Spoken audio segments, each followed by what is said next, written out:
India A versus South Africa A से update है और अपडेट है ऋतुराज गायकवाड़ को लेकर, जहां पर रन चेज में, ठीक है, ऐसा नहीं था कि आज की वनडे क्रिकेट के हिसाब से आप बोलोगे बहुत बड़ी रन चेज है, लेकिन 286 की चेज थी। ऐसे में इंपॉर्टेंट होता है कि आपको स्टार्ट अच्छी मिले, और वही काम किया ऋतुराज गायकवाड़ ने। और ऋतुराज गायकवाड़ पर लगातार सवाल थे। आपको भी बता दें कि इंडिया ए की टीम में अभी कमबैक कर रहे हैं और उनकी क्वेस्ट है कमबैक फॉर टीम इंडिया।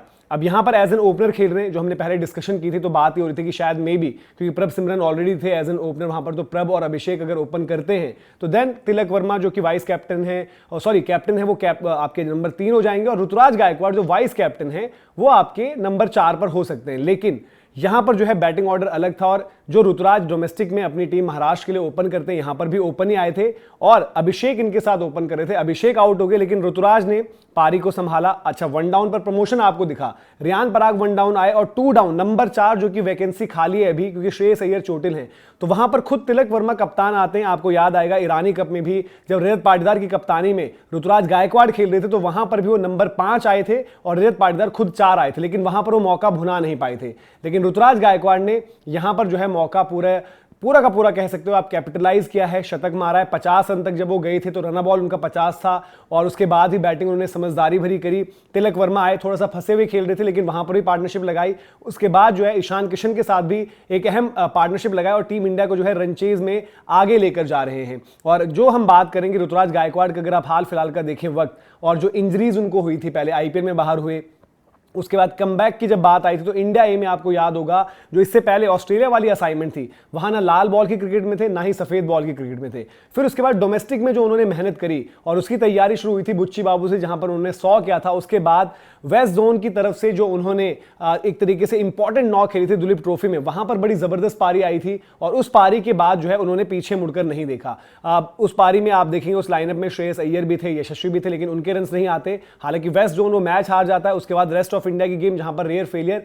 अब अगर बात करूं, अगर आप रणजी ट्रॉफी से उठा लें और अब तक देखें, रणजी ट्रॉफी के 2 मुकाबलों में बल्लेबाजी आई, दोनों में player of the match Ruturaj Gaikwad रहे। तीसरे में उनकी बैटिंग नहीं आई, बट वहां पर बात हुई उनके कमिटमेंट को लेकर। और उसके साथ ही साथ आपने एक चीज और देखी कि भाई रन मेकिंग, जो डिफिकल्ट कंडीशन में रन चाहिए थे, भले ऋतुराज जो है लाल बॉल की क्रिकेट में ओपन से नीचे आ गए हैं, लेकिन जो पहला मुकाबला था अगेंस्ट केरला, वहां पर एक डिफिकल्ट कंडीशंस, जहां पर आपकी विकेटें गिर रही हैं, 5 रन पर 4 आउट हो, 18 पर 5 आउट हो, फिर जलस सक्सेना के साथ की गई वो पार्टनरशिप, वहां पर 90 आउट की स्कोर, फिर अगले मैच में शतक। और अगर करेंटली बात करें ऋतुराज गायकवाड़ की, इस सीजन बहुत ज्यादा मुकाबले नहीं खेले। जो पिछला मुकाबला था मिस करना पड़ा था उन्हें, क्योंकि वो इंडिया साउथ अफ्रीका लाल बॉल की टीम में शामिल हुए थे, वहां पर भी प्लेइंग 11 नहीं मिली। तो ऐसे में ऋतुराज गायकवाड़ को पता था यार कि अगर मौका मिलता है तो उसको भुनाना होगा। इसमें एक अपग्रेड उनके लिए था कि भाई एज वाइस कैप्टन नेम्ड थे यहां पर, तो वो भी एक पॉजिटिव स्टेप था, क्योंकि अभी टीम इंडिया से टोटली बाहर चल रहे हैं, इंडिया ए की टीम में भी नहीं फीचर कर रहे थे। तो एज वाइस कैप्टन जब आपका नाम आता है, तो आपकी अपॉर्चुनिटी जो है वहां पर आपको लगता है कि मिलेगी भी, और साथ ही साथ एक लीडरशिप रोल भी आपके साथ देख रहे हो, और एक विजन के तहत आप वहां पर फीचर करते हो। तो ऋतुराज गायकवाड़ के लिए और चेन्नई सुपर किंग्स फैंस के लिए दोनों तरफ से जो है एक बड़ी खबर है, पॉजिटिव खबर है, क्योंकि शतक आया है, और शतक आपका ऐसी सिचुएशन पर आया कि जहां पर कहीं ना कहीं एक डिस्कशन है, और एक ये चर्चा हो रही थी यार कि ऋतुराज गायकवाड़, वो बात आपको वो ऐड याद आ रहा था कि यार मैं ऋतुराज गायकवाड़ भूले तो नहीं, क्योंकि बड़ा लंबा टाइम हो गया था और ऋतुराज गायकवाड़ को आपने उस तरीके से नहीं देखा था, मतलब डिस्कशन में भी वो कहीं पर नहीं थे, जहां पर आप बात करते हो यार कि कौन खिलाड़ी होने चाहिए। T20 में आपको पता है कि भाई जिस तरीके का उनका स्टाइल है, वहां पर सब ये भी कहते हैं यार शुभमन गिल को आप खिलाते हो, लेकिन इनको नहीं, लेकिन वहां पर उनके लिए नहीं है मौके। टेस्ट क्रिकेट में अब वो 4 खेल रहे हैं, 4 पर ही कप्तान शुभमन गिल खेलते हैं। बाकी भी अगर आप देखोगे तो वहां ध्रुव जुरेल इतना अच्छा कर रहे हैं कि लोग उनकी बात करते हैं कि आप एज बैटर उनको खिलाओ, वहां पर भी कॉम्पिटिशन टाइट है, और इस सीजन उनकी परफॉर्मेंसेज अच्छी आई है। तो लाल बॉल की क्रिकेट में तो जल्दबाजी होगी, बट वनडे एक ऐसा फॉर्मेट है जहां पर अगर आप लिस्ट ए के आंकड़े देखो तो ऋतुराज गायकवाड़ हमेशा से परफॉर्म करते आए। इनफैक्ट जब उनका पहली बारी नाम आया था, तो वो नाम आया था विजय हजारे की परफॉर्मेंसेज पर, जहां पर वो शतक के बाद शतक लगाते थे।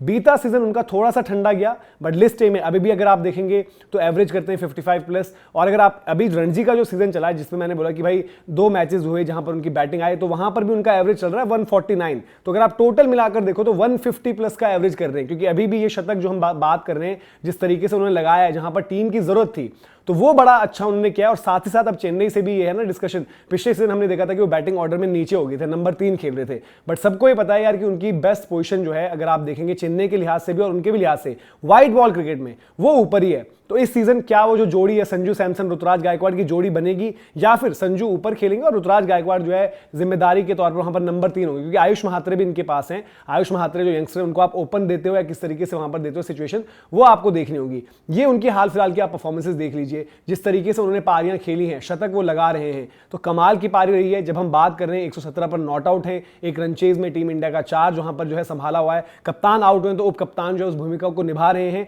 और ऋतुराज गायकवाड़ के साथ एक मसला और रहता है कि जब स्पॉटलाइट उनके ऊपर हो जाए, जैसे इंडिया का कमबैक हो या इंडिया ए के रिटर्न पर भी उन पे नजरें थी यार कि आपको ओपन मिल रहा है। देखो बहुत चीजें समझनी पड़ती हैं।